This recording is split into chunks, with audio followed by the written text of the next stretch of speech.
सामने हूँ जी एक और बेहतरीन सेशन लेकर के। जी नमस्कार, सलाम, सत श्री अकाल। Wish you all a very warm welcome to this wonderful session of Byju's classes. Byju's न केवल भारत बल्कि पूरे विश्व का बेहतरीन एजुकेशनल प्लेटफॉर्म जहां पे आपको मिलती है core quality education without any mixing. मैं आपका अपना डॉक्टर सचिन कपूर एक बार फिर से आपके सामने हूँ जी एक और बेहतरीन सेशन लेकर के। विषय है हमारा इवोल्यूशन। इवोल्यूशन, यदि इस शब्द को तोड़ दें तो इसका अर्थ क्या बनता है? टू अनरोल और टू अनफोल्ड और to reveal the hidden potential. Term evolution was given by Herbert Spencer, right? हम अभी तक पढ़ चुके हैं कि धरती पे जीवन की शुरुआत कैसे हुई होगी, है ना? हमेशा से ही मनुष्य की जिज्ञासा रही है इस बारे में जानने की। So we have discussed some theories which have been put forward to explain the origin of life। हमने कुछ थ्योरीज पढ़ी हैं, कुछ नहीं भी पढ़ी है, और भी बहुत सारी थ्योरीज थी। Theory of eternity of life, theory of catastrophism, theory of preformation, वो सब हमारे सिलेबस में नहीं थी, इसलिए मैंने उनका जिक्र आपके साथ नहीं करा। सबसे पहले आपको बिगिनिंग में बताया था कि किस प्रकार से बिग बैंग हुआ और पूरा ब्रह्मांड बना, कैसे इस ब्रह्मांड की संरचना हुई, गैलेक्सीज क्या होती हैं, सोलर सिस्टम्स क्या है, और हमारा प्लेनेट, ब्लू प्लेनेट धरती 4.5 बिलियन ईयर्स ओल्ड। फिर उस पर जीवन की शुरुआत हुई। अब जीवन की शुरुआत कैसे हुई इसको लेकर के अलग अलग थ्योरीज हमने पढ़ी। Theory of special creation, theory of spontaneous generation और एबायोजेनेसिस और ऑटोजेनेसिस, जिसे बाद में डिस्कार्ड किया गया अलग अलग वैज्ञानिकों के द्वारा। फ्रांसिस्को रेडी, स्पेलेंजेनी एंड वो स्वैम नेक शेप्ड एक्सपेरिमेंट किसने किया था? Who finally disproved the theory of abiogenesis and proved biogenesis? Can you tell me the name of the scientist? Yes, you got it right, Louis Pasteur. ठीक है, तो Louis Pasteur ने कहा था कि भाई life arises from pre existing life. तो सवाल फिर वही का वही खड़ा रह गया कि भाई वो प्री एग्जिस्टिंग लाइफ कैसे आई होगी। इसके अलावा हमने और क्या थ्योरी पढ़ी थी जी? हैकेल का दिया हुआ concept, hypothesis given by Haeckel which was in a crude form and required further exploration and experimentation। Exploration किया था ओपेरिन एंड हार्डिन ने, एक्सपेरिमेंट किए थे इसने Urey and Miller, Harold Urey and Stanley Miller. The actual experiment was performed by, अगर मैं आपसे ये सवाल पूछूं कि वो जो स्पार्क डिस्चार्ज एपरेटस था, वो जो साइमुलेशन एक्सपेरिमेंट था, वो एक्चुअली किसने परफॉर्म किया था? Miller. Miller was a student of Urey, right? Urey ने किताब भी लिखी थी the planets in which he discussed the results of Miller's experiments. तो हमने ये पढ़ा था कि यूरी मिलर एक्सपेरिमेंट में सिंपल अमीनो एसिड्स और कुछ और ऑर्गेनिक कंपाउंड्स भी मिले थे। अमीनो एसिड जैसे glycine, alanine, valine, glutamic acid, ये सब मिले थे। तो इसका मतलब है ओपेरिन एंड हार्डिन जो कह रहे थे वो बात सच है। कुछ और वैज्ञानिकों ने और बेहतर एक्सपेरिमेंट्स भी करे थे, जिसमें मेल्विन कैल्विन का जिक्र किया था मैंने कि भाई उन्होंने कार्बन डाइऑक्साइड एंड पानी लेकर के एक साइक्लोट्रॉन में और oxalic acid, succinic acid, fumaric acid, ये सब चीजें बनाई थी, राइट? सो इसका मतलब है ये बात तो सही थी कि भाई ओपेरिन एंड हार्डिन ने जो कहा है वो बात सच है।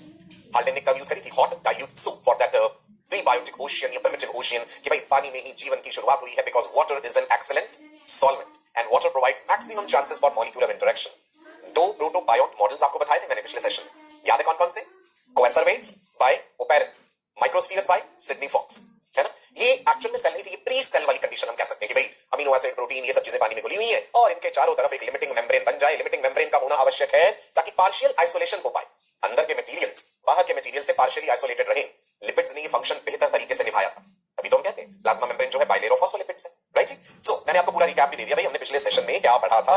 लाइफ के ओरिजिन के लिए जो टेक्निकल टर्म है वो क्या बोलते हैं जी? हम बायोपोएसिस, राइट? ओरिजिन ऑफ लाइफ को बायोपोएसिस। अब हम क्या पढ़ रहे हैं? Biogenesis, right? कि किस प्रकार से एक्चुअल में सेल जैसी चीज बनी, भाई प्रोकैरियोटिक सेल्स बने, फिर यूकैरियोटिक सेल्स बने। तो कागज कलम तैयार रखिए भाई, आज के इस सेशन में भी और बेहतरीन बातें आपको पता चलने वाली है। लेमार्किज्म का कंसेप्ट डिस्कस करूंगा आज, बड़ा मजा आएगा आपको वो समझने में, और आपको एहसास होगा कि अभी तक बहुत सारी चीजें जो आपने पढ़ी थी वो कहीं ना कहीं थोड़ा सा आप गलत तरीके से समझ रहे थे। एक्चुअल में लेमार्किज्म क्या है, डार्विनिज्म क्या है, ये हम जानेंगे, ठीक है जी? तो एक पॉजिटिव सोच, एक पॉजिटिव एनर्जी, एक ज़ील के साथ आज के इस सेशन का आगाज करते हैं, और ये उम्मीद करते हैं कि भाई आज भी हम बेहतर तरीके से चीजें सीखे, समझे और हमें याद रहे। याद रखना भी तो जरूरी है। रिवीजन जरूर करते रहिए, डेली प्रैक्टिस पेपर्स, डीपीटी जरूर प्रैक्टिस करते रहिए। चलिए जी, बढ़ते हैं आज के सेशन में, और स्टेप्स इन बायोलॉजिकल इवोल्यूशन जो पिछले सेशन में भी बताए थे, याद है? आइसोलेशन ऑफ ऑर्गेनिक मॉलिक्यूल्स, है ना? याद करो, मैंने बताया था भाई ऐसे ऐसे कोई मेम्ब्रेन जैसी चीज बन गई होगी। कोएसरवेट के केस में तो हमने कहा था कि भाई पानी की एक फिल्म ने ही ये काम कर दिया होगा। कोएसरवेट किससे बने होते हैं? Proteins and carbohydrates.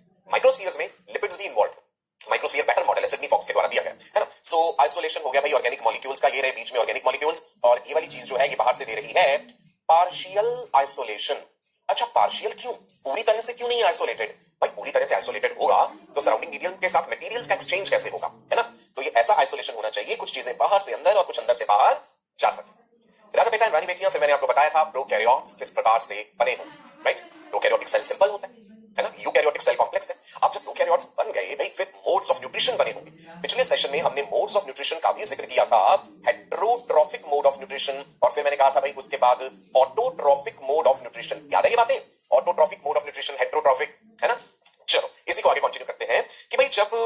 Photo autotrophs की संख्या बढ़ी। फोटो ऑटोट्रॉफ याद है? फोटोसिंथेसिस, क्लोरोफिल का इवोल्यूशन पिछले सेशन में बताया था भाई, एक लाइट को ट्रैप करने वाला मॉलिक्यूल आ जाना चाहिए, क्लोरोफिल आए, है ना। आज हम डिस्कस करते हैं भाई ऑक्सीजन रिवोल्यूशन। प्रिमिटिव एटमॉस्फेयर तो रिड्यूसिंग टाइप था, no free oxygen was available, whatever oxygen was present it was in bound form in the form of metal oxides. फिर ऑक्सीजन आई, एटमॉस्फेयर धीरे धीरे ऑक्सीडाइजिंग टाइप हुआ, है ना। कैसे आई oxygen? As the number of photo autotrophs increased, जैसे जैसे फोटो ऑटोट्रॉफ्स की संख्या बढ़ी, ऑक्सीजन रिलीज होनी शुरू हुई समंदर में भी और एटमॉस्फेयर में भी। अच्छा याद रखिएगा, oxygen is a supporter of combustion. बहुत ज्यादा ऑक्सीजन आ जाएगी और हल्की सी भी गर्मी कहीं होगी तो वो चीज आग पकड़ लेगी। ये बात मैं अक्सर जिक्र करता हूं। हमारे एनवायरमेंट में 21% ऑक्सीजन है। आप ये मत सोचिए इसको 50% ऑक्सीजन कर दे तो बड़े फायदे वाली बात होगी, नहीं, ये नुकसानदायक साबित होगा, है ना। जब free oxygen reacted with methane and ammonia, ये वाली बात बड़ी इंपॉर्टेंट है, ध्यान दीजिएगा।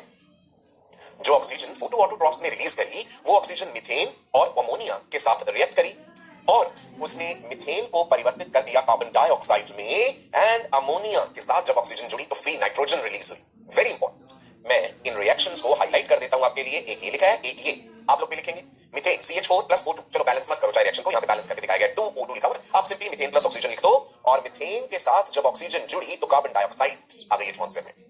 अमोनिया के साथ जब ऑक्सीजन जुड़ी तो नाइट्रोजन आई। हवा में सबसे ज्यादा 78% के करीब नाइट्रोजन है, जानते हैं नहीं बात। ओके जी, अब जब ऑक्सीजन आ गई तो राजा बेटा ऑक्सीजन ने कहा कि अब मैं ओजोन बनाऊं।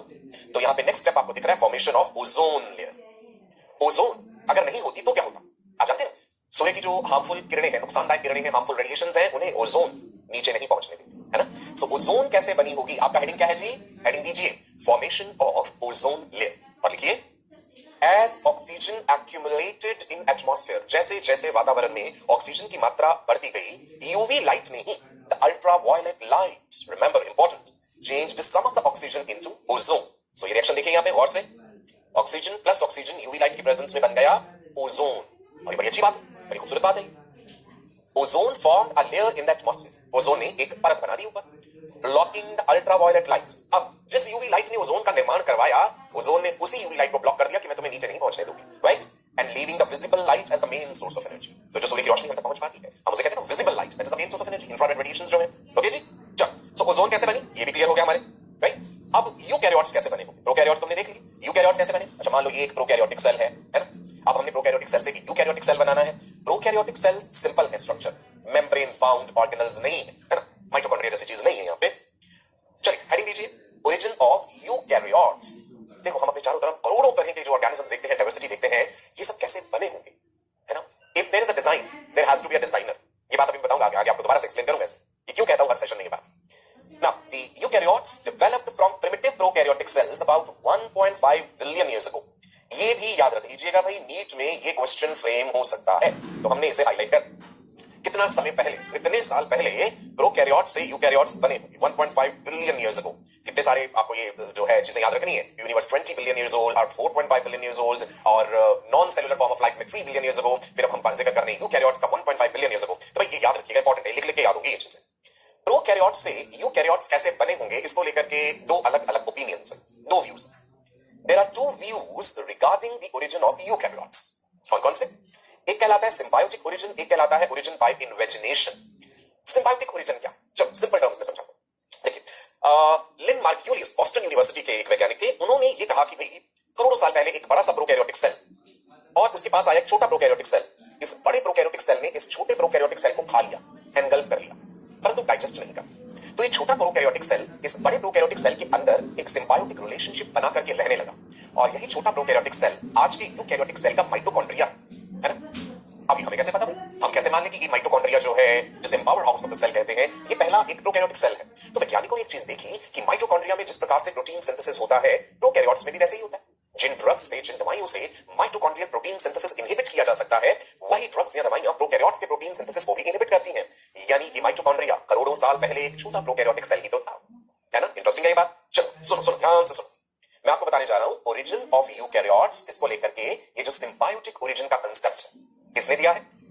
मार्क्यूलियस ऑफ बॉस्टन यूनिवर्सिटी। वैज्ञानिकों के नाम तो लिख लिख के याद होंगे। लिन मार्क्यूलियस ने क्या कहा? Some anaerobic predator host cell engulfed primitive aerobic bacteria but did not digest them. एक बड़े से anaerobic predator cell ने खा लिया छोटे प्रिमिटिव एरोबिक बैक्टीरिया को, but did not digest them. समय के साथ these established themselves inside the host cell as symbionts। ये एक symbiotic relationship बना करके रहने लगा और ये प्रेडेटर होस्ट सेल बन गए यूकैरियोटिक सेल्स। तो एंडोसिम्बायोटिक ओरिजिन का ही कंसेप्ट है। आप यहां पे इस डायग्राम के जरिए भी इस चीज को समझ सकते हैं। दिख रहा है ये एरोबिक बैक्टीरियम, ये इसके अंदर चला गया जी और यही एंडोसिम्बायोसिस करके रहने लगा और ये माइटोकॉन्ड्रिया बन गया है। और प्लांट्स के केस में एक फोटोसिंथेटिक बैक्टीरियम रहा होगा और उसने क्लोरोप्लास्ट बना दिया, राइट। सो क्लोरोप्लास्ट में भी डीएनए आप ये बात जानते हैं, ठीक है जी। चलिए आगे बढ़े। ओरिजिन ऑफ यूकैरियोट्स का सिम्बायोटिक ओरिजिन का कंसेप्ट जो हम पढ़ रहे हैं इसे आगे बढ़ाते हैं। प्रेडेटर होस्ट सेल्स, ऐसे predator host cells that engulfed aerobic bacteria, जिन्होंने एरोबिक बैक्टीरिया को खाया, दे इवॉल्व्ड इनटू एनिमल सेल्स, वो तो बन गए एनिमल सेल्स। माइटोकॉन्ड्रिया एनगल्फ करा, वो बन गए एनिमल सेल्स। और ऐसे प्रेडेटर होस्ट सेल्स जिन्होंने aerobic bacteria and blue green algae को खा लिया, वो बन गए प्लांट सेल्स। तो दोनों बातें पढ़नी ना, यूकैरियोट्स में प्लांट्स भी आते हैं और यूकैरियोट्स में एनिमल्स भी आते हैं। क्लियर हो गया जी। The aerobic bacteria established themselves as mitochondria. This line is important. The blue-green algae established themselves as chloroplasts. Right? ये था कौन सा कंसेप्ट? सिम्बायोटिक वाला कंसेप्ट, सिम्बायोसिस वाला। एक दूसरा कंसेप्ट इन्वेजिनेशन वाला जो मैंने कहा था, उसका ये मानना है कि जो इनिशियल प्रोकैरियोटिक सेल रहा होगा, किसी की मेम्ब्रेन किसी तरह से इन्वेजिनेट करती गई होगी और किसी ने अलग अलग तरह के ऑर्गेनल्स बना दिए होंगे। तो ये इन्वेजिनेशन वाला एक अलग कंसेप्ट है कि मेम्ब्रेन की इन्वेजिनेशन से सेल के अंदर की ऑर्गेनल्स बनी हो। क्लियर है जी, राइट। देख लेते हैं ये ओरिजिन बाय इन्वेजिनेशन, इस कंसेप्ट का क्या कहना है। According to this view, cell organelles of eukaryotic cells might have originated by invagination of surface membrane of the prokaryotic cell। यही बात मैंने आपको बोली, ये सेल की मेम्ब्रेन है, ये अंदर को इन्वेजिनेट करी, फिर ये टूट गई और एक ऑर्गेनल बन गया। ऐसे ही बाकी ऑर्गेनल्स बने होंगे। देखो हम ये करके खुद प्रूफ करके तो नहीं दिखा सकते, लेकिन ये एक कंसेप्ट है, राइट जी। चलो अब हम एक बात देख लीजिए मोटे तौर पे, इस पूरी चीज को दोबारा से देखते हैं। सेलुलर फॉर्म्स ऑफ लाइफ यानी प्रोकैरियोट्स इंजेस्ट कर लिया अगर माइटोकॉन्ड्रिया तो बन गए eukaryotes. Injection of mitochondria by prokaryotes, symbiotic existence of mitochondria and the prokaryote led to the emergence of eukaryotes। Clear होगा? किसने कंसेप्ट दिया था ये? मार्क्यूलियस, बॉस्टन यूनिवर्सिटी के जो वैज्ञानिक है। नाउ क्लोरोप्लास्ट जब इंजेस्ट कर लिया गया तो किसका निर्माण हुआ होगा? प्लांट सेल का, यानी ऑटोट्रॉफिक यूकैरियोटिक सेल। और अगर क्लोरोप्लास्ट इंजेस्ट नहीं करा है तो देखिए भाई माइटोकॉन्ड्रिया ही केवल इंजेस्ट करा है तो बना एनिमल सेल जो कि हेटेरोट्रॉफिक है। क्लोरोप्लास्ट आ गया तो वो ऑटोट्रॉफिक हो गया, ठीक है जी। सो प्लांट सेल का कैसे ओरिजिन हुआ होगा? Serial ingestion of chloroplast gave rise to the autotrophic eukaryotic cell। देखो एक सिंपल से डायग्राम के जरिए बड़ी खूबसूरती से चीज दिखाई गई है कि इनिशियल प्रोकैरियोटिक सेल्स थे, यूकैरियोट बने होंगे। अगर यूकैरियोट में क्लोरोप्लास्ट नहीं इंजेस्ट करा तो भाई वो एनिमल सेल है। अगर क्लोरोप्लास्ट की एंट्री भी हो गई है सेल के अंदर तो प्लांट सेल, राइट। और उसमें सेल वॉल भी तो बनी होगी ना। ये इनिशियल प्लांट सेल जो था भाई, इसी ने आगे अलग अलग प्लांट ग्रुप्स बनाए हैं। ये रहा एनिमल सेल और यहीं से अलग अलग एनिमल ग्रुप्स हैं। आप जानते हैं सिंपल से सिंपल एनिमल्स हमने पॉरीफेरन्स पढ़े हैं, है ना। पॉरीफेरा, स्पॉन्जेस, निडेरिया, सिसिलियन भी कहते हैं, हाइड्रा पढ़ा था। और उसके अलावा हमने क्या पढ़ा था? टीनोफोरा भी, right. Comb jellies, sea walnuts कहते हैं। प्लेटीहेल्मिंथस फ्लैटवर्म्स बने, एशहेल्मिंथस राउंडवर्म्स बने, annelids segmented worms, arthropods jointed appendages वाले, molluscs soft bodied animals, echinoderms, protochordates, Pisces यानी fishes, amphibians, reptiles, birds, mammals, humans, right. So इसका मतलब है करोड़ों अरबों साल लग गए हैं ये सब बनने में। Life arises from non living matter but not spontaneous. और पहले ने कहा था abiogenesis first but biogenesis ever after. लिख दो ये बात, आप भी लिखेंगे, है ना। अदरवाइज आप ये सोच सकते हैं कि भाई ये सब बातें जो सर ने बताई हैं ये भी तो नॉन लिविंग मैटर से तो हुआ है, कार्बन, हाइड्रोजन और ये सब चीजों ने मिलकर के ही तो लाइफ बनाई है, स्पॉन्टेनियसली तो नहीं बनाई ना। और अब तो ऐसा नहीं हो रहा, life is not originating now, ठीक है जी। ओपेरिन ने एक स्टेटमेंट दिया था ए बायोजेनेसिस फर्स्ट, लिख लो आप सब लोग भी, बट बायोजेनेसिस एवर आफ्टर। ध्यान रखना, abiogenesis first but biogenesis ever after. उसके बाद से हमेशा biogenesis. Life is not originating now, life is evolving now, okay. चलो एक सवाल हो जाए जी। अच्छा ये भी इंटरेस्टिंग बात है, आप सोचते हैं कि अब लाइफ क्यों नहीं ओरिजिनेट करती? आप भी तो समंदर के पानी में भाई मिथेन, अमोनिया, हाइड्रोजन ये चीजें खुल के अमीनो एसिड बना सकते हैं ना। हाइड्रोथर्मल वेंट्स जो होते हैं नीचे, गर्मी बहुत ज्यादा है यहाँ पे, समुद्र के नीचे भी ज्वालामुखी फटते हैं। ओके चलो मैंने मान लिया कि भाई कोई अमीनो एसिड, कोई प्रोटीन, कोई कार्बोहाइड्रेट इस तरह से समंदर के किसी कोने में कहीं ना कहीं बन रहा होगा। लेकिन आप सोचिए already existing organisms will utilize that biomolecule as food. Amoeba, paramecium, euglena, hydra, वो कहेंगे भाई ये तो भोजन है, प्रोटीन मिल गया, कार्बोहाइड्रेट मिल गया, खा जाओ, क्या करेंगे? सो लाइफ ओरिजिनेट नहीं कर रही, लाइफ इवॉल्व कर रही है। एंड सेकंड इज ऑक्सीजन है बहुत सारा, ऑक्सीडाइजिंग एटमॉस्फेयर। जो भी कोई बायोमोलिक्यूल ऐसे बन रहे होंगे तो ऑक्सीजन उन्हें ऑक्सीडाइज कर दे, ठीक है। सो लाइफ अब इवॉल्व कर रही है, ओरिजिनेट नहीं हो रही। ओके चलिए क्वेश्चन पे आ जाते हैं। सवाल ऑल द बेस्ट सबके लिए, बढ़िया से जवाब देना और सही जवाब देना। मुझे भी गर्व महसूस होना चाहिए कि मैंने जो पढ़ाया है आपको समझ आ गई है वो चीज। चलिए ऑल द बेस्ट, पढ़ते हैं आराम से, कराना नहीं है, बड़ा सा क्वेश्चन लिखते। Following are two statements regarding origin of life. Okay दो स्टेटमेंट्स हैं किसको लेकर के? ओरिजिन ऑफ लाइफ को लेकर के। A statement, B statement. Okay पहली स्टेटमेंट क्या है? The earliest organisms that appeared on earth they were non green and presumably anaerobes. ठीक है जी, पहला स्टेटमेंट है अर्लीस्ट ऑर्गेनिजम्स नॉन ग्रीन थे और एनारोबिक थे। आप सोचिए ये स्टेटमेंट सही है या गलत है, तब तक मैं सेकंड स्टेटमेंट पढ़ता हूं। The first autotrophic organisms were chemoautotrophs that never released oxygen. Okay जी, जो पहले ऑटोट्रॉफ्स थे वो कीमोऑटोट्रॉफ्स थे और ऑक्सीजन रिलीज नहीं करते थे। दो स्टेटमेंट्स आपके सामने, अब ऑप्शंस यहां से शुरू होते हैं। Both A and B are correct. Second, both A and B are incorrect, दोनों ही गलत। तीसरा, पहला स्टेटमेंट ए स्टेटमेंट करेक्ट है बट बी स्टेटमेंट इनकरेक्ट है, और चौथा ये कहता है कि बी वाला जो है वो इनकरेक्ट है एंड ए वाला B is correct and A is incorrect. मतलब रिवर्स कर दीजिए दोनों बातों में। करेक्ट, ठीक है। चलो देखते हैं जी करेक्ट आंसर क्या है। The correct answer is that both A and B are correct statements. दोनों बातें बिल्कुल सही है। यही बात हमने सीखी है, ओरिजिन ऑफ लाइफ जब हमने पढ़ा है। बिल्कुल सही। चलिए आगे बढ़ते हैं। अभी तक हम क्या जान पाए? Origin of life, biocoasis. As I told you, life is not originating now. Life is evolving now. और लाइफ अब क्यों नहीं ओरिजिनेट कर रही, इसका भी रीजन मैंने बताया। अच्छा, कई बार ना ये भी कंट्रोवर्सी होती है कि proteins played more important role in the origin of life और nucleic acids played more important role, है ना? तो सुनो मेरी बात गौर से। Proteins are hardware of the cell, nucleic acids are software of the cell. आप सबको कंप्यूटर की नॉलेज है ना? बेसिक नॉलेज है। आप जानते हैं हार्डवेयर क्या होता है, सॉफ्टवेयर क्या होता है। जरा आप सोच के देखिए, एक कंप्यूटर में हार्डवेयर का अपना इंडिविजुअल एक्सिस्टेंस है या नहीं है, सॉफ्टवेयर का अपना इंडिविजुअल एक्सिस्टेंस है या नहीं है, उसी से आपको आंसर मिल जाएगा। एक कंप्यूटर में hardware can exist without software, but software can not exist without hardware. Software का अपना अलग से कोई अस्तित्व नहीं है। सो when I say proteins are hardware of the cell, that means proteins can exist without nucleic acids, but nucleic acids can not exist without proteins. So proteins played more important role in the origin of life as compare to nucleic acids. याद रखिए ये बात, ठीक है जी। एक और बात, DNA पहले आया या RNA? The correct answer is RNA, because RNA is simple in structure. पहले राइबोज शुगर आई होगी, आरएनए की फुल फॉर्म है राइबोन्यूक्लिक एसिड। तो पहले राइबोज शुगर आई होगी, फिर उसकी डीऑक्सी फॉर्म डीऑक्सी राइबोज आई होगी, और आरएनए से डीएनए बन सकता है। हम ये बात जानते हैं। कैसे बन सकता है? Reverse transcription, right? सो रिवर्स ट्रांसक्रिप्शन की प्रोसेस जब हमने स्टडी करी कई वायरसेस में, हमें पता चला, तो हम समझ गए कि भाई आरएनए से डीएनए बन सकता है। तो पहले आरएनए बना, फिर डीएनए बना। एंड कुछ आरएनए ऐसे भी हैं जो एंजाइम्स की तरह काम करते हैं, जिन्हें हम राइबोजाइम्स कहते हैं, राइट? क्लियर होगी बात? So proteins played more important role in the origin of life as compare to nucleic acids, and nucleic acids में आरएनए पहले बना था, डीएनए बाद में आया। चल कहानी को आगे बढ़ाते हैं और समझते हैं कि इवोल्यूशन क्या है। लाइफ ओरिजिनेट तो कर गई, उसके बाद हम कहते हैं लाइफ इवॉल्व कर रही है। Let's understand this evolution in detail, और इसे जानने के बाद आपका चीजों को देखने का, सोचने का, समझने का नजरिया डेफिनेटली बदल जाएगा। मैं हमेशा ये स्टेटमेंट कहता हूं अपने लेक्चर्स में, nothing in biology makes sense except in the light of evolution. Theodosius Dobzhansky का दिया हुआ ये स्टेटमेंट है, फेमस स्टेटमेंट। ओके जी, सो जो बातें मैं आपको बताने जा रहा हूं वो वन बाय वन नोट करते जाइएगा। The term evolution was given by Herbert Spencer. अच्छा बच्चे, इवोल्यूशन टर्म आते ही कंफ्यूज हो जाते हैं कि भाई ओपेरिन एंड हाल्डेन ने दिया होगा, डार्विन ने इवोल्यूशन टर्म दिया होगा। नहीं, हर्बर्ट स्पेंसर ने दिया। इवोल्यूशन का मतलब है ग्रेजुअल चेंज, धीरे धीरे होने वाला बदलाव, from one form to another. एक फॉर्म से दूसरी फॉर्म में कोई चीज धीरे धीरे धीरे परिवर्तित हो रही है, वो इवोल्यूशन है, वो इवॉल्व कर रही है। But every kind of change is not evolution, है ना? आप ये कहते हैं कि भाई एक तालाब में 100 मेंढक हैं, 100 फ्रॉग्स हैं, आज आपने काउंट करे, कल आपने आके देखा 100 में से 50 फ्रॉग्स मर गए, 50 बचे, तो आप कहेंगे देखो इवोल्यूशन हो गया। ये भी तो चेंज था ना? No, every kind of change is not evolution, ये भी ध्यान रखिएगा। इवोल्यूशन का लिटरल मीनिंग है टू अनरोल।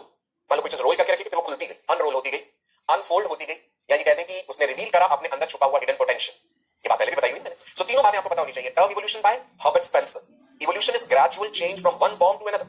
और इवोल्यूशन सिर्फ इंसानों का या जानवरों का नहीं है, ये तो ऑर्गेनिक इवोल्यूशन, चांद सितारे भी तो इवॉल्व करते हैं। ये बात आपको पता है, स्टेलर इवोल्यूशन, इनऑर्गेनिक इवोल्यूशन। लेकिन जो इवोल्यूशन हम पढ़ रहे हैं that is organic evolution, evolution of the living forms, right? चांद सितारे भी इवॉल्व करते हैं, स्टेलर इवोल्यूशन कहलाता है वो। ओके ना? डार्विन ने इवोल्यूशन को किस तरह से डिफाइन करा, ये ध्यान रखिएगा, ये भी पूछ लेते कई बार। डार्विन के अनुसार इवोल्यूशन क्या है? चार्ल्स रॉबर्ट डार्विन, पढ़ेंगे हम natural selection theory, Darwinism. So Darwin के अनुसार evolution is defined as descent with modification. Darwin ने ये कहा कि पेरेंटल जनरेशन के बाद जो अगली जनरेशन आती है, जो उनके बच्चे हैं, वो पेरेंटल जनरेशन से थोड़े डिफरेंट हो। उन बच्चों के जब आगे बच्चे आएंगे, अगली जनरेशन आएगी, वो और डिफरेंट होगी, वो मॉडिफाइड होगी किसी न किसी सेंस में। So descent with modification is what is evolution as per Darwin. ठीक है जी? Now as I told you that evolution मतलब एक gradual change, but every kind of change is not evolution. Frog और वो पॉन्ड वाला example दिया ना मैंने, हर तरह का बदलाव इवोल्यूशन नहीं है। इवोल्यूशन हमेशा सक्सेसिव जनरेशंस की रेफरेंस में है। पेरेंटल जनरेशन, उनकी पेरेंटल जनरेशन, उनकी पेरेंटल जनरेशन, आगे की जनरेशन कंपेयर करके देखिए क्या क्या बदलाव आपको नजर आ रहे हैं, वो है इवोल्यूशन। ठीक है जी?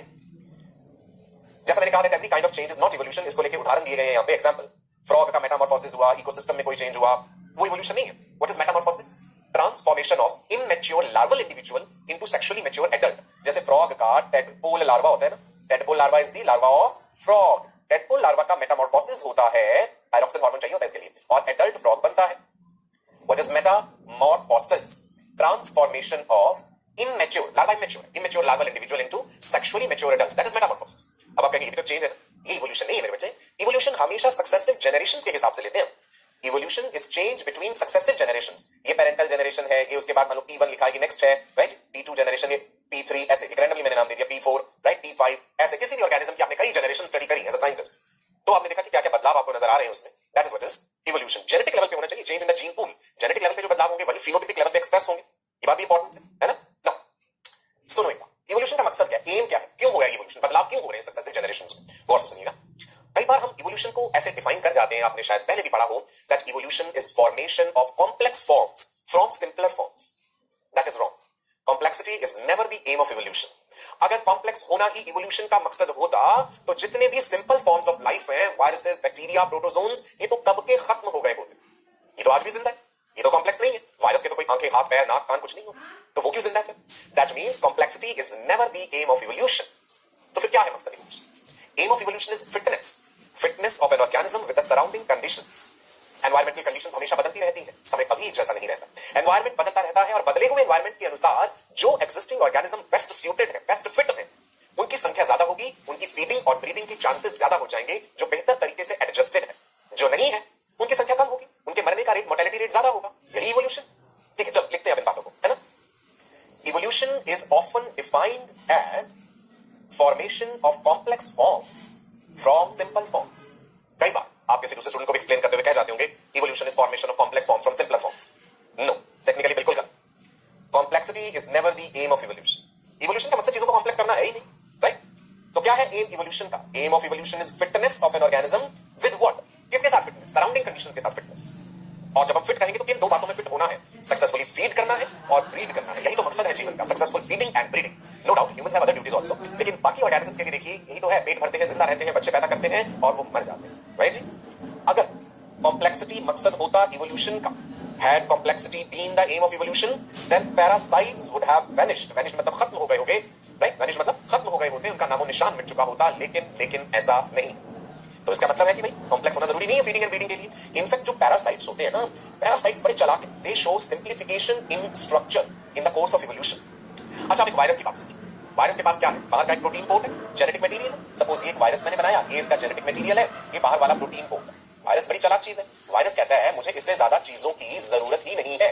भाई मैं किसी भी होस्ट सेल के अंदर एंटर करूंगा, ये virus, what is this, this is a virus, very simple in structure, protein code, genetic material. ये कहता है मुझे हाथ, पैर, आंख, नाक, डाइजेस्टिव सिस्टम, रेस्पिरेटरी सिस्टम की कोई जरूरत नहीं.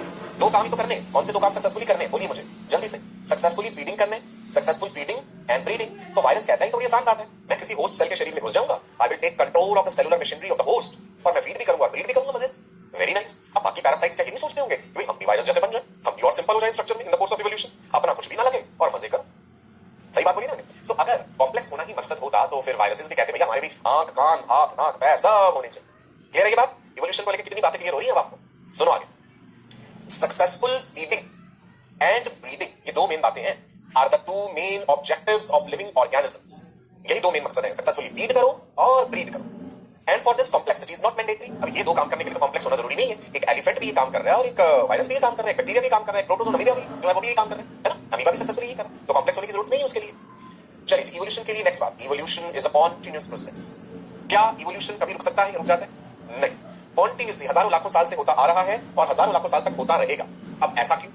क्योंकि environment never remains constant, right. Environment जो है it never remains constant. Environment तो बदलता रहता है. अब एनवायरमेंट क्या है? Surrounding conditions. एनवायरमेंट का बदलना ऐसा ही नहीं है कि भाई कोई बिजली कड़कने लगी, तूफान आ गया, सुनामी आ गया, भूचाल आ गया, अर्थक्वेक आ गया, एनवायरमेंट बदल गया. नहीं नहीं नहीं, बिल्कुल माइक्रो लेवल पे सोच के देखिए. एक चींटी जो है, चलो मैं चींटी के एनवायरमेंट की बात करता हूं. एक एंट जो है, ये चींटी जिस जगह में रहती है, ठीक है जी, इसके आसपास की जगह का ही जो है उतना हिस्सा इसका एनवायरमेंट, राइट. वहां की जो सॉइल है, वहां का जो पीएच है, वहां पे जो जितना ऑक्सीजन लेवल है, carbon dioxide level, nitrogen level, जो कुछ भी है, ह्यूमिडिटी, मॉइस्चर, ये सब उसका एनवायरमेंट है. अब एनवायरमेंट पल पल बदल रहा है. यहाँ पे सिर्फ एंट ही तो नहीं रह रही, यहाँ पे कोई और एनिमल भी आ सकता है ना. मान लीजिए यहाँ पे एक अर्थवर्म भी आ गया. अर्थवर्म ने अपने मेटाबॉलिक प्रोडक्ट्स यहाँ पे रिलीज कर दिए, डिस्चार्ज कर दिए, मेटाबॉलिक वेस्ट मटेरियल, एंट का एनवायरमेंट बदल गया. मान लो कोई दूसरा एनिमल नहीं भी आया वहां पे, खुद उस एनिमल की, इस एंट की अपनी जो मेटाबॉलिक एक्टिविटीज है, राइट. इसकी क्या है मेटाबॉलिक एक्टिविटीज? आप कहेंगे कि भाई ये ऑक्सीजन इस्तेमाल कर रही है, ये चींटी, ये कार्बन डाइऑक्साइड रिलीज कर रही है, ऑक्सीजन का लेवल कम हो रहा है, CO2 का लेवल बढ़ रहा है. एक आर्थ्रोपोड है, ये इंसेक्ट है, इंसेक्ट यूरिक एसिड रिलीज करते हैं, ये यूरिक एसिड का लेवल बढ़ा रही है. मतलब हर पल इसकी अपनी गतिविधियां, इसकी अपनी एक्टिविटीज एनवायरमेंट को बदल रही है. You got it? एनवायरमेंट का बदलना कोई इतने लार्ज स्केल पे नहीं सोचना, बारिश हो गई, बिजली कड़कने लगी, तूफान आ गया, एनवायरमेंट बदल गया. No, even the very presence or existence of the organism is changing the environment continuously. जिस रूम में आप बैठे हैं, 1 घंटा पहले यहाँ का oxygen level, carbon dioxide level अलग था. उस रूम में आपने एंटर करा, आपके साथ कितने बैक्टीरिया वहां पे आ गए, आपने ऑक्सीजन यूज करी, CO2 रिलीज करी, आपके पसीने में कितने chemical substances, and environment has changed. Right what? So environment पल पल बदल रहा है, और लगातार बदलते हुए इस एनवायरमेंट के साथ जो ऑर्गेनिजम्स बेस्ट सूटेड रहेंगे फीडिंग और ब्रीडिंग के लिए, उनकी संख्या ज्यादा होगी. ऐसा नहीं है कि केवल वही जिंदा रहेंगे, जो बेस्ट सूटेड नहीं है जिंदा तो वो भी रहेंगे, उनका नंबर कम होगा, वो बेचारे भी लड़ भिड़ के जिंदा रह लेंगे, है ना, किसी तरह से वो भी जिंदा रह लेंगे, लेकिन उनकी संख्या कम होगी. अब आप सोचोगे वो क्यों जिंदा रहेंगे? भाई when I said that environment never remains constant, तो हो सकता है आने वाला एनवायरमेंट उनके लिए फेवरेबल हो जाए. No variant is completely wiped out. कोई भी वेरिएंट कंप्लीटली वाइप आउट नहीं होता है, बिकॉज हमें नहीं पता आने वाला एनवायरमेंट कैसा होगा और कौन बेहतर साबित हो जाए. That is the reason variations are always maintained in a population. याद रखना ये term, no variant is completely wiped out. ठीक है जी. अभी तो जो जेनेटिकली डिफेक्टिव इंडिविजुअल्स हैं वो भी आज तक सर्वाइव करते हैं. No variant is completely wiped out. ठीक है, ध्यान रखना ये बात. वेरिएशंस बनी रहती है environment. Now there is no climax of evolution. क्या इवोल्यूशन का कोई चरम सीमा है, कोई क्लाइमेक्स है? नहीं, कुछ भी नहीं, क्योंकि आप एनवायरमेंट नहीं प्रेडिक्ट कर सकते. आज से 1000 साल बाद कैसे ह्यूमंस होंगे हम कैसे बता दें? हमें तब का एनवायरमेंट नहीं पता. लेकिन जैसे भी ह्यूमंस होंगे वो 2 काम सक्सेसफुली कर रहे होंगे, यानी successful feeding and successful breeding. ये 2 काम वो एकदम खूबी से, इत्मीनान से, बढ़िया तरीके से कर रहे होंगे. इसके लिए उनकी 2 आंखें और आ जाएं, 2 हाथ और आ जाएं या ना हो, ये हम कुछ नहीं कह सकते. बस इतनी श्योरिटी दे सकते हैं कि सक्सेसफुल फीडिंग एंड ब्रीडिंग कर रहे होंगे. Evolution is not goal directed. कोई एक मकसद नहीं है, कोई एक गोल नहीं है जिसे पा लेना है, ऐसा कुछ नहीं है. इवोल्यूशन बहते पानी की तरह. आप ऐसा समझ लीजिए, जमीन पे आपने पानी गिरा दिया, ये पानी किस दिशा में जाएगा? भाई हमें नहीं पता. जिस तरफ लीस्ट रेजिस्टेंस मिलेगी ये बढ़ता जाएगा, बढ़ता जाएगा. मैं कहूं कि जमीन के साथ साथ हिल रही है, तो बताइए पानी किधर जाएगा? आप कहेंगे भाई हम नहीं कह सकते किधर जाएगा, जमीन भी हिल रही है, एनवायरमेंट भी बदल रहा है. जिस तरह से बढ़िया कम रेजिस्टेंस होगी उस तरफ बढ़ता जाएगा. राइट? नाउ ये सेंटेंस भी इंपॉर्टेंट है. Evolution is not a direct process in sense of determinism. जो पुरानी एनसीईआरटी थी ना, पहले वाली एनसीईआरटी, उसमें बात लिखी हुई है. Evolution is not a direct process in sense of determinism. Determinism मतलब निर्धारित होना कोई चीज पहले से, ऐसा नहीं. डायरेक्ट प्रोसेस नहीं है, पहले से प्री डिसाइडेड नहीं है चीजें. It is a stochastic process. ये इंपॉर्टेंट है. स्टोचस्टिक प्रोसेस का मतलब क्या होता है? एक ऐसी प्रक्रिया, एक ऐसी process about which we can not say with 100% accuracy और श्योरिटी. कोई भी ऐसी चीज, ऐसी प्रक्रिया जिसके बारे में आप 100% श्योरिटी के साथ कुछ नहीं कह सकते, वो स्टोचस्टिक प्रोसेस होता है. मैं एग्जांपल देता हूं. कल को आप सब लोग डॉक्टर्स बन जाएंगे, है ना. My good wishes are with you. आपकी मेहनत अपने साथ है तो आप डॉक्टर बनेंगे भी. मैं आपसे ये कहता हूं कि भाई डॉक्टर साहब, मैं आपके पास 100 पेशेंट्स भेज रहा हूं, सबकी एक कॉमन प्रॉब्लम है, सबके पेट में दर्द हो रहा है, सबके जो है स्टमक को है, मैं वो पेशेंट भेज रहा हूं, उनका इलाज कर दो. मुझे गारंटी दो कि तुम सबको ठीक कर दो. आप क्या बोलेंगे मुझे, है ना? आप कहेंगे सर हम गारंटी नहीं दे सकते.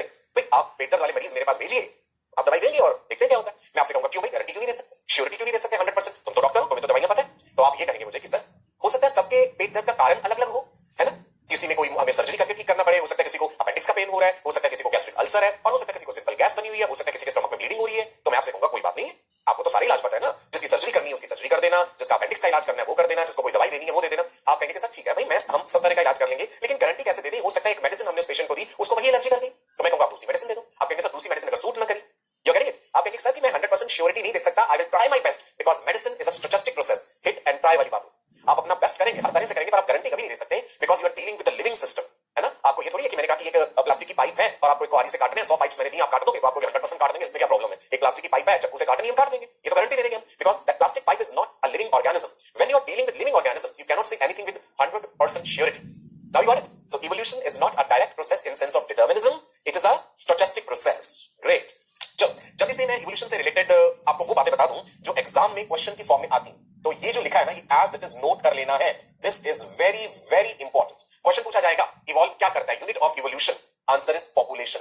पॉपुलेशंस इवॉल्व करती है, कोई एक इंडिविजुअल इवॉल्व नहीं करता. आप या मैं थोड़ी ना इवॉल्व कर जाएंगे. आने वाली जनरेशंस में जो ग्रुप ऑफ इंडिविजुअल्स है, पॉपुलेशंस इवॉल्व करती हैं. This particular population is more evolved than that population which is living in another habitat. So population is the unit for evolution. Evolution करवाता कौन है? Which is the driving force for evolution? Answer is natural selection. It is the process of nature which is operating in a population and it is selecting those individuals which are better adapted. ये सवाल as it is पूछा जाएगा. Driving force for evolution, unit of evolution. Natural selection में आगे detail में पढ़ाऊंगा आपको, चिंता मत कीजिए. Unit of natural selection. पहले यूनिट ऑफ इवोल्यूशन क्या था? Unit of natural selection individual है. नेचुरल सिलेक्शन का फोर्स जब ऑपरेट करेगा तो पूरी पॉपुलेशन को एक साथ सिलेक्ट नहीं कर लेगा, इंडिविजुअल्स को करेगा. Some individuals are better than other. जैसे जैसे ये इंडिविजुअल फिर बढ़ते जाएंगे तो वो पॉपुलेशन बनेगी. Unit of evolution population, unit of natural selection individual. Raw material for evolution कहां से आता है भाई? वेरिएशन से. ये बात तो हम अक्सर पढ़ चुके. Variations provide raw material for evolution. Sexual reproduction के कारण वैरायटी आती है. अभी हमने कहा था sexual reproduction is better than asexual. So variations के कारण जो है raw material इकट्ठा हुआ है, natural selection ऑपरेट करेगा, जो वेरिएंट्स बेहतर होंगे वो सिलेक्ट होंगे. और वैरायटी का अल्टीमेट सोर्स क्या है? Ultimate source of variation is mutations. Right. So ये सारी बातें इंपॉर्टेंट है बेटा, ये आपकी फिंगर टिप्स पे होनी चाहिए, ये questions as it is frame होंगे। This single slide is very very important. कई बार हम इतना डिटेल में इवोल्यूशन पढ़ लेते हैं और एक सिंपल से सवाल का जवाब नहीं दे पाते। सो लेकिन ये सीखने के बाद आप हर सवाल का जवाब दे सकते हैं। एक और इंपॉर्टेंट बात, डोलोज लॉ। डोलोज लॉ क्या कहता है? That evolution is irreversible. जो बीत गया सो बीत गया, वो लौट के नहीं आएगा। Evolution moves in the forward direction. ठीक है जी, this is also called law of evolutionary irreversibility. ध्यान रहेगा, याद रहेगा जी आपको, ये डोलोज लॉ इंपॉर्टेंट है। एक चीज और, क्या इवोल्यूशन केवल किसी ऑर्गेनिज्म में मॉर्फोलॉजी एंड एनाटॉमी में ही होता है? आप एक्सटर्नली देख करके कहेंगे कि हाँ ये इंडिविजुअल्स अब बेटर इवॉल्व है अपने पेरेंटल के पेरेंट्स के पेरेंट्स के पेरेंटल जनरेशन से? नहीं, evolution is not only in terms of morphology and anatomy, evolution is in terms of physiology, immunology, culture, behaviour. अब की ह्यूमन पॉपुलेशन बिहेवियरली ज्यादा इवॉल्व है पहले की ह्यूमन पॉपुलेशन से, हम ऐसा कह सकते हैं। हमारी इम्यूनिटी ज्यादा स्ट्रॉन्ग है आज से अगर हम 5000 साल पहले जाएं। ठीक है जी। जो ऑर्गेनिजम्स हैं वो अपने आप को फोर्सिबली अडेप्ट नहीं कर सकते किसी एनवायरमेंट के साथ। अक्सर आप कहते हैं कि organisms adapt themselves with the environment, it is forcibly नहीं हो सकता। अगर ऐसा होता तो फिर हर कोई कर लेता। मैं आपसे कहूं कि भाई हमें उड़ के दिखाइए, तो आप ऐसे ऐसे करेंगे तो आपके पंख तो नहीं निकल आएंगे। So no organism can forcibly adapt itself with the environmental conditions, and ना ही कोई ऑर्गेनिज्म इवॉल्व होने की कोशिश करता है। एक चींटी, एक हाथी, एक जिराफ, ये खुद इवॉल्व होने की कोशिश क्यों करेंगे? भाई इनका तो काम है फीडिंग और ब्रीडिंग। इन्हें क्या पता आने वाला एनवायरमेंट कैसा होगा और पहले से हम अपने आप में वो बदलाव कर लें? It is not possible. So please remember, organisms can not try to evolve, right? और वैसे भी इवोल्यूशन इज बेसिकली कि आने वाली जनरेशंस और उनकी आने वाली जनरेशंस में पेरेंटल जनरेशन के कंपैरिजन में क्या बदलाव हुए हैं, दैट इज इवोल्यूशन। ठीक है जी। Now humans have developed brain and we are not at the mercy of nature. इस बात का मतलब क्या? देखिए, एक जंगल में मान लीजिए कई सारे चीजें रह रहे हैं, कुछ पेट भर रहे हैं, अपना खा पी रहे हैं, फीड एंड ब्रीथ कर रहे हैं, उन्हें नहीं पता आने वाला एनवायरमेंट कैसा होगा। बहुत ज्यादा मान लीजिए कोई ऐसा वायरस फैल गया वहां पे सारी चीजों को मार डालता है, तो मर जाएंगे। अगर वो जेनेटिकली एक दूसरे से डिफरेंट है कि किसी में कोई इम्यूनिटी स्ट्रांग है तो बच जाएगा, अगर वो वायरस के लिए रेजिस्टेंट है तो मर जाएगा। क्या हम ह्यूमंस में कैसा होगा? कोई वायरस फैलेगा और सब मर जाएंगे? नहीं ना। We have developed brain, we have developed technology, we are not at the mercy of nature. We can fight with the nature. मतलब हम वैक्सीन बनाएंगे, हमारे पास तेज दिमाग है, राइट? जैसे कोविड की कंडीशंस है, कोरोना है, सो हमें वैक्सीन। तो आज के लिए हम इतना ही रखते हैं इस सेशन में। आने वाले सेशन में और इंटरेस्टिंग बातें हम, ठीक है जी, समझ आइए बात, राइट? चलिए, तो कंडीशंस है, कोरोना है, सो हमें वैक्सीन बनाएंगे उसके लिए। ऐसा तो नहीं पूरी ह्यूमन पॉपुलेशन वाइप आउट हो जाएगी, ठीक है जी, समझ आइए बात, राइट? चलिए, तो आज के लिए हम इतना ही रखते हैं इस सेशन में। आने वाले सेशन में और इंटरेस्टिंग बातें हम जानेंगे कि इवोल्यूशन को लेकर के क्या क्या थ्योरीज दी गई, लैमार्क का क्या कांसेप्ट था, डार्विन ने क्या कहा, ह्यूगो डी व्रीज ने क्या कहा, मतलब लैमार्किज्म, डार्विनिज्म, म्यूटेशन थ्योरी, ये सब चीजें हम अपने आने वाले सेशंस में डिटेल में पढ़ेंगे। तब तक के लिए मैं आपका अपना डॉक्टर सचिन कपूर आपसे विदा लेता हूं, आपको नमस्कार कहता हूं और ढेरों गुड विशेस